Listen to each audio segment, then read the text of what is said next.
looked like the roof blew through and everything got dusty.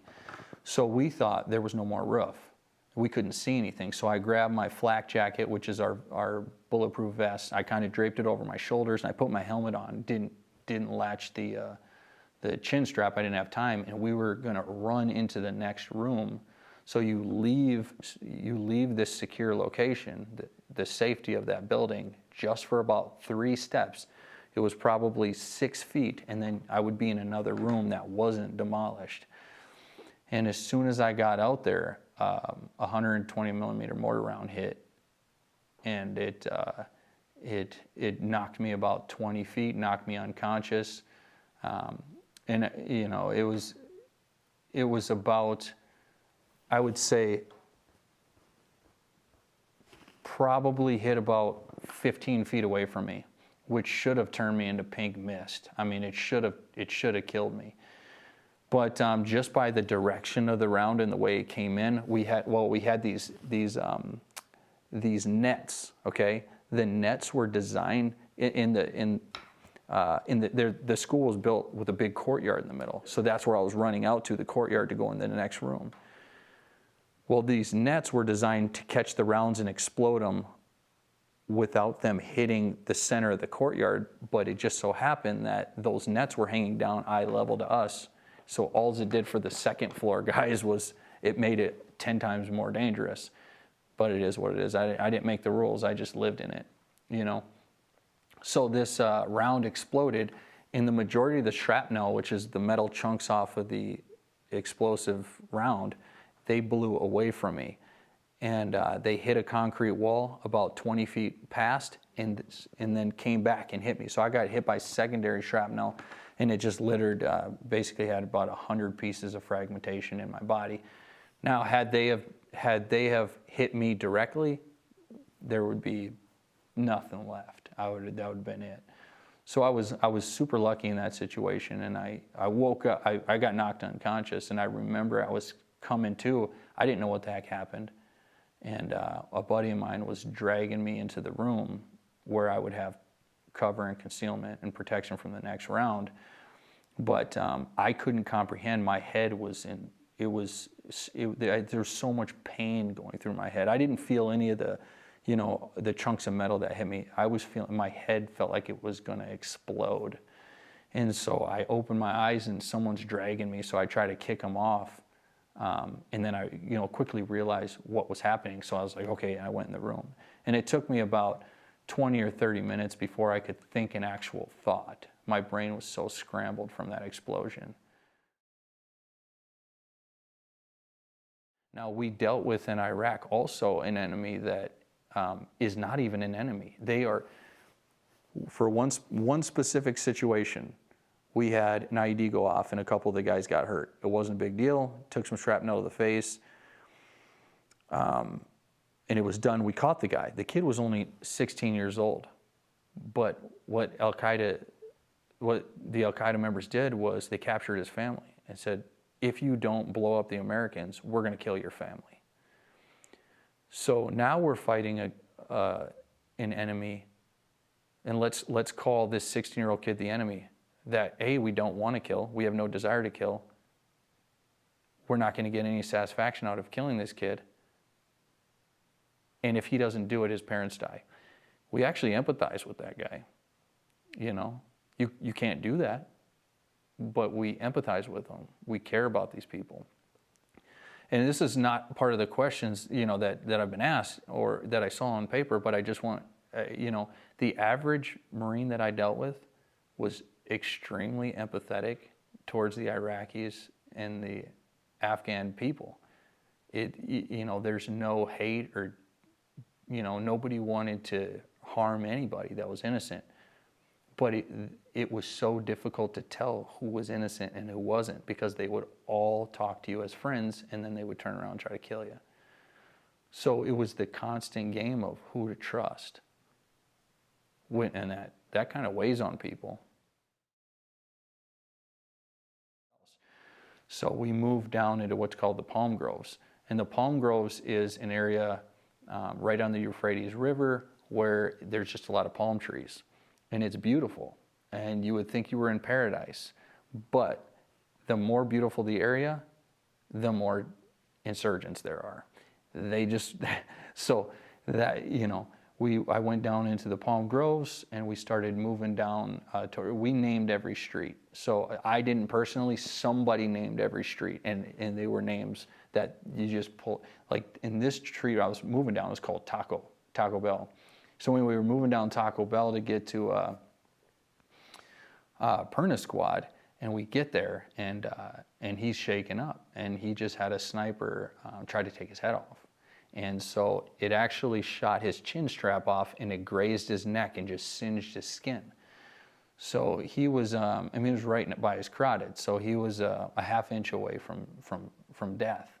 And so we knew there was a sniper out there. And this area that we were in, it was littered with sniper fire. So we got sniper fire every day. Somebody was getting shot, somebody was getting killed on a regular basis.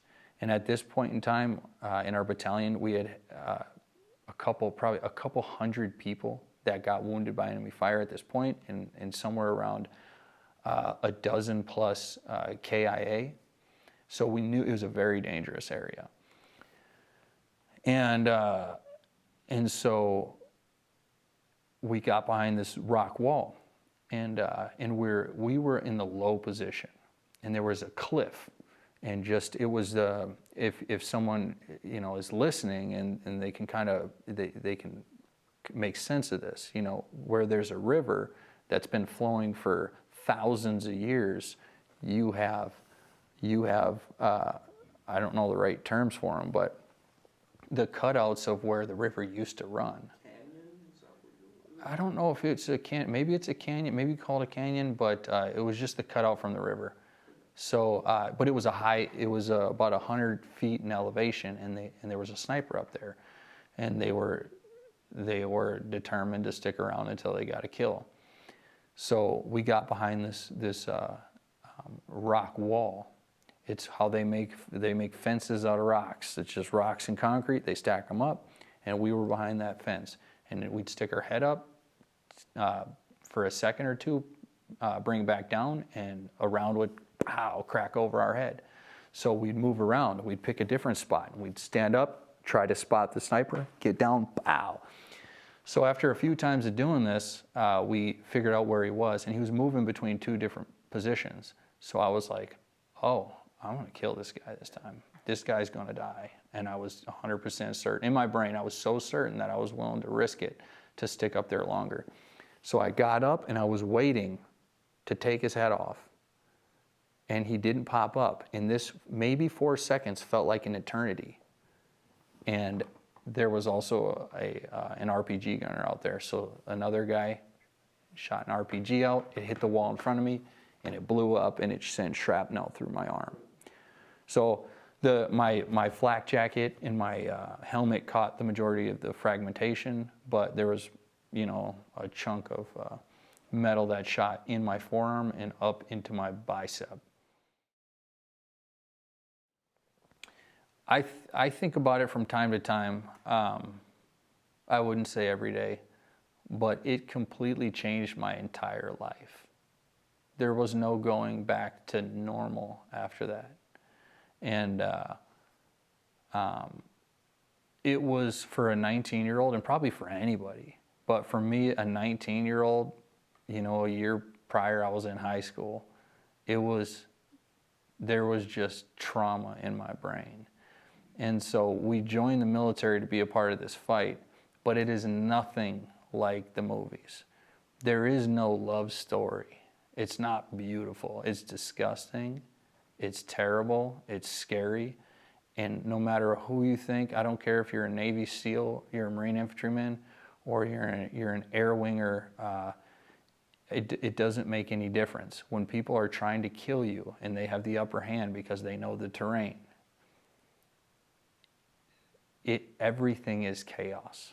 There is no perfect movement through buildings and through the mountains. It's all chaos, and it sticks with you.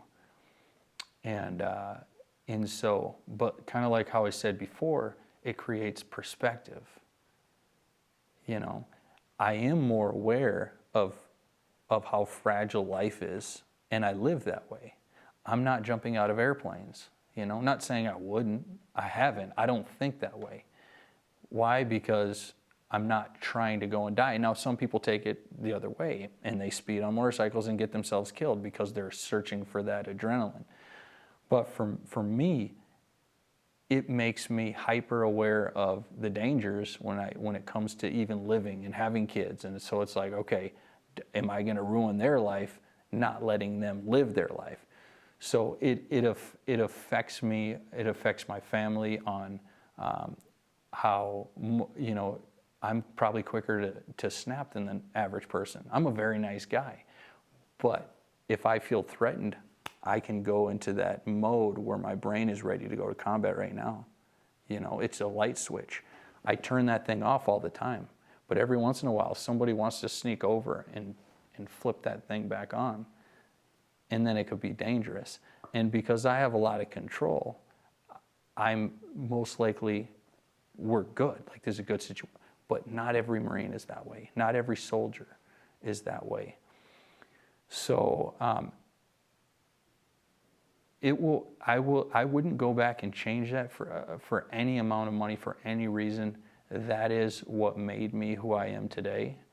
I am thankful for having the opportunity to go through that chaos. But I will never, ever be what society considers normal, ever. And I'm okay with that. One thing will never be in doubt. The members of our armed forces are patriots in every sense of the word. They met every mission and performed every task that was asked of them with precision, commitment, and skill. And now, with no Americans fighting in Iraq, it is my privilege on behalf of a grateful nation to once again congratulate these men and women on a job well done.